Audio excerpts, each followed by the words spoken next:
Is Erdogan on his way out as the leader of Turkey? Is that true? Hello, everyone. Welcome to Sovereign Artsakh. Try to start off a little tease there. I am going to talk about an article I just read. Actually, I'll just go to it. This article I just read, a fresh look at Turkey. It's from this website, CEPA, Center for European Policy something. And it's written by Ambassador Kurt Volker, which I should have looked it up, but I think he's the ambassador, the U.S. ambassador to Turkey, and what he has to say. And as you'll see, there's a picture of, at the time, Vice President Joe Biden sitting with Erdogan. But before that, let me just say, subscribe to this channel and share. I got to throw that in because subscriptions are going up. Every now and then I'll do a video that people don't like and the subscriptions go down by 1 or 2, but they continually tick up.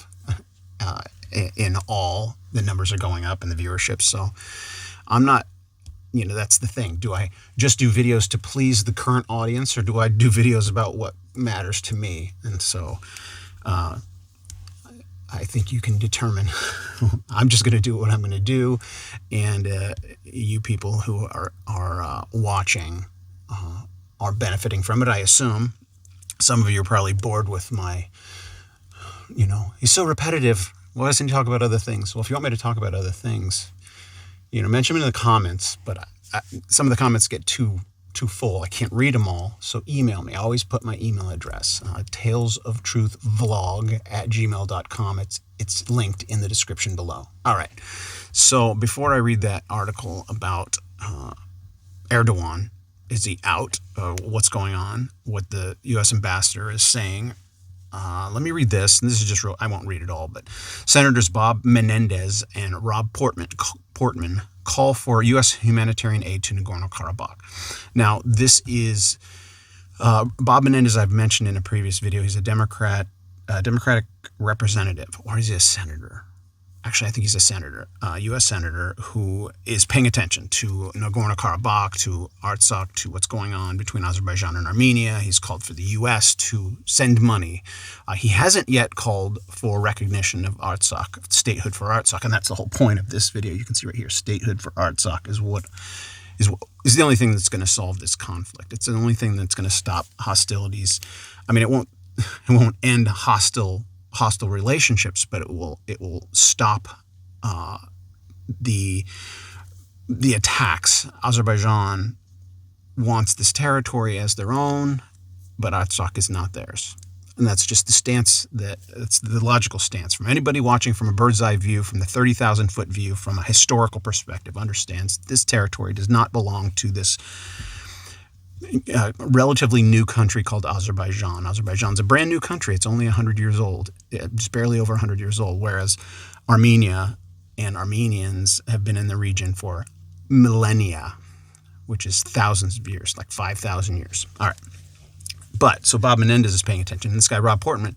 So Bob Menendez is a Democrat. The reason I'm pointing this out this is the only reason. Bob Menendez is a Democrat. Rob Portman is a Republican. So whichever way this election turns out, which I will talk at the very end of this video, if you want me to talk a little bit about the U.S. election and where it stands and what I think is going to be the ultimate result, I'll mention that at the very end of this video. But either way that it goes, there are people on both sides of the aisle. Now, it doesn't say here that they're Democrat and Republican, but I looked it up. I knew Menendez was a Democrat and Portman, I had to look up to make sure he was a Republican.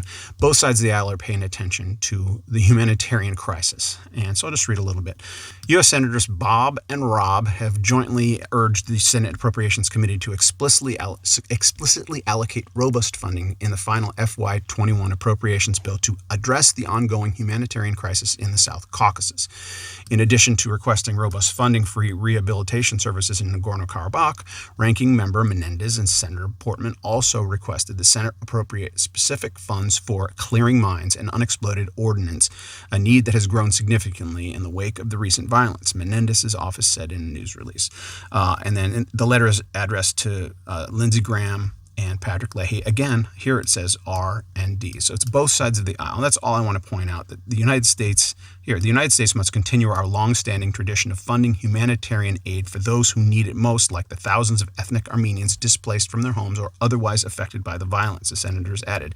By including the provisions listed above in the final state foreign operations and related programs appropriations bill, you can help blunt the devastating effects of the recent violence and continue America's proud tradition of humanitarian assistance. All right, humanitarian assistance, that's what the U.S. is all about. We've been humanitarian. I mean, that's really what differentiates America and free nations like Armenia from nations like Azerbaijan and Turkey.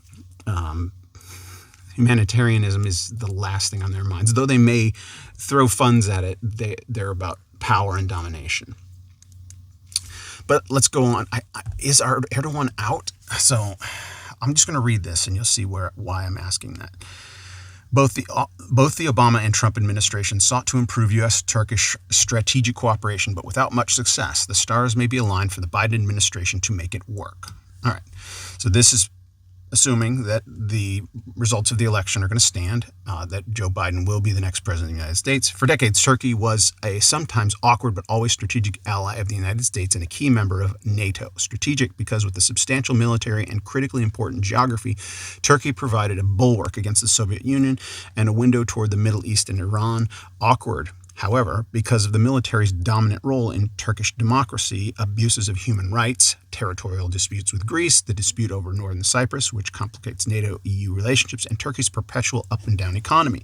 After the end of the Cold War, it appeared for a time that Turkey's democracy and economy were finally maturing, and Turkey would have a vital relationship with the European Union, possibly as a member, likely as a critical trade and investment partner, and definitely as a regional power. The United States likewise maintained a close relationship with Turkey, especially its military during and after the First Gulf War. Turkey presented a unique model of a stable democracy with the majority Muslim population in an increasingly turbulent neighborhood. The country was becoming more democratic, more prosperous, and more like-minded.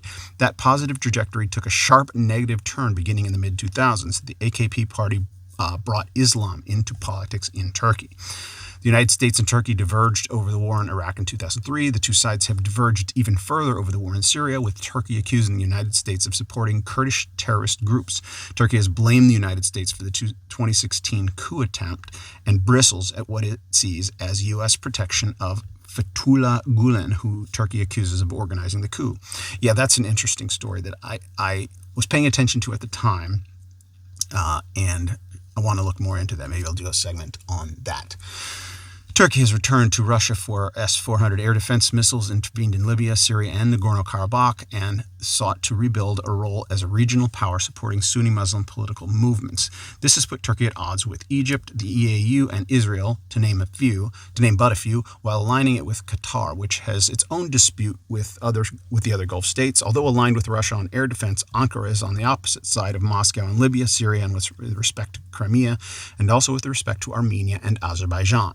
After having shot down a Russian fighter jet over Turkish airspace in 2015, Turkish soldiers will now uneasily man an outpost in Nagorno-Karabakh alongside Russian peacekeepers. Interesting how this is framed as from the American ambassador to Turkey, putting the quotes around Russian peacekeepers, whereas on this channel, the Russian peacekeepers are really there to keep the peace, and we're looking at Turkey as the terrorists. So you can see a little bit of bias. I mean, he's the ambassador to Turkey, and maybe he's writing it because he knows Turkey will be reading this, and we're trying to spin things. He's a politician, or maybe really is on the side of, well, certainly need to be on the side of the people of Turkey. But let me continue. The United States and the EU have both criticized President Erdogan for cracking down on press freedom, fostering corruption, and weakening democracy in Turkey, leading Erdogan to distance from the United States and Europe even further. The EU blamed Turkey for failing to stop Syrian refugee flows into Europe, and now has a devil's bargain of paying Turkey to keep them in camps in the eastern part of the country.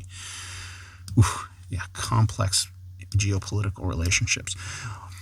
With all these accumulated divergences and grievances, it is no wonder that U.S.-Turkish relationships have failed to improve materially over the past several years, but things may now be changing in such a way as to give the Biden administration a fresh opportunity to engage. First, with the United States seeking to pull out of Syria and Iraq, the dispute with Turkey over Syrian Kurdish groups becomes less salient, while the U.S. will need to rely on Turkey as the most significant power in the region to prevent security threats from re-emerging and impacting U.S. and European interests. Second, there has been little love in the love-hate relationship with Russia over the past year. Turkey may well be more interested in strengthening ties with the United States and NATO as reassurance against Russian moves in their region.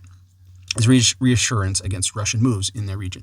There may be room to negotiate a solution to the current standoff over S-400 missiles and Turkey's lack of access to F-35 fighters. Third, here's the end. The Turkish economy and finances are struggling again. While Erdogan could rely on sufficient public support and could afford to stiff Europe during prosperous times, he will need to change course to revive the Turkish economy today. Despite Erdogan's aggressive posture over territorial disputes with direct bearing on gas deposits in the East Mediterranean, Turkey will have an interest in negotiating solutions so that it can realize profits in the near term. Fourth, and most important, Erdogan's power in Turkey will likely come to an end during the course of the Biden administration. On a recent visit to Istanbul, I was struck at how many people, whether they were cooperating with the Erdogan government or opposing it, believed that Erdogan's leadership of Turkey would end in the next 1 to 3 years. Despite all the differences that have emerged with Erdogan's Turkey over the past several years, at a fundamental level, U.S. and Turkish interests may strategically align with new leadership in the United States and eventually perhaps in Turkey as well. There may be an opportunity for a fresh, everything-on-the-table dialogue among new interlocutors that can benefit both countries as well as the EU, NATO, and a wider region around Turkey. Okay, so you Turks and Azeris who've made it this far into this video, what is he talking about? Erdogan, right here, what does he say? Erdogan's power in Turkey will likely come to an end during the Biden administration. He's not saying because of Biden. He's just saying most people believed that Erdogan's leadership of Turkey would end in the next 1 to 3 years. Is he elected? Is it elections? I think they hold elections, but with the corruption that's gone over here, if they're using the machines we're using, then I wouldn't count on him being voted out anytime soon.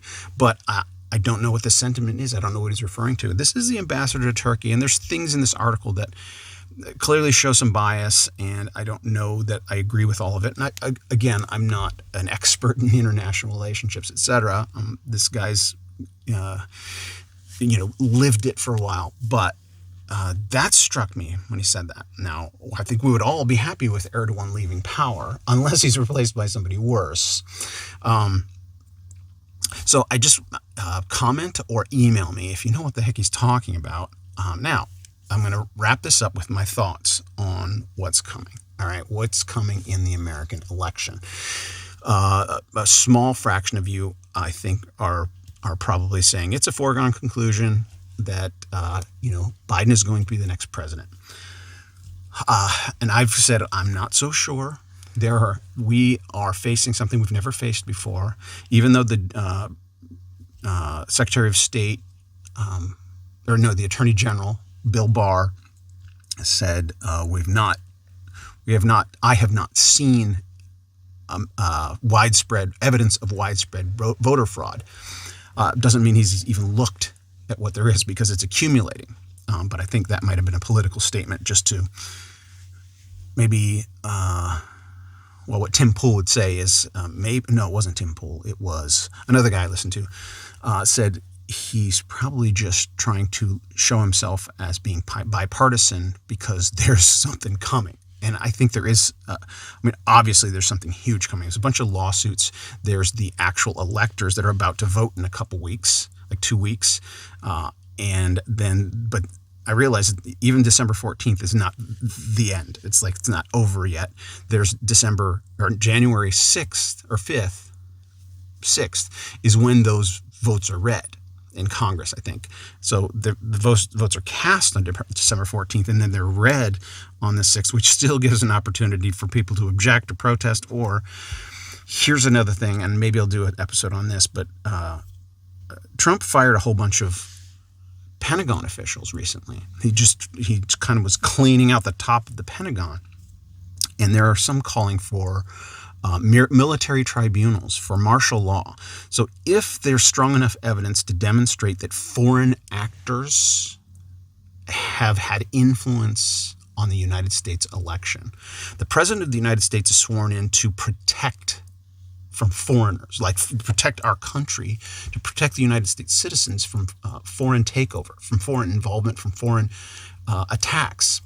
And there was a cyber specialist who's been he's been tasked with studying and observing the election. I mean, there's teams, hundreds of, according to him, over 100 teams that have been working on this for a couple of years. There was an executive order signed in 2018 that gives the president power over any companies that are complicit with foreign invasion and in foreign interference. And so all the tools are set up for, I don't know if there's going to be military tribunals and a martial law and I mean, John Durham has just been given the authority as a special counsel over the election interference from 2016, which has continued. I mean, literally, his investigation is tied all the way until current day, and there are things happening. Something big is on the horizon.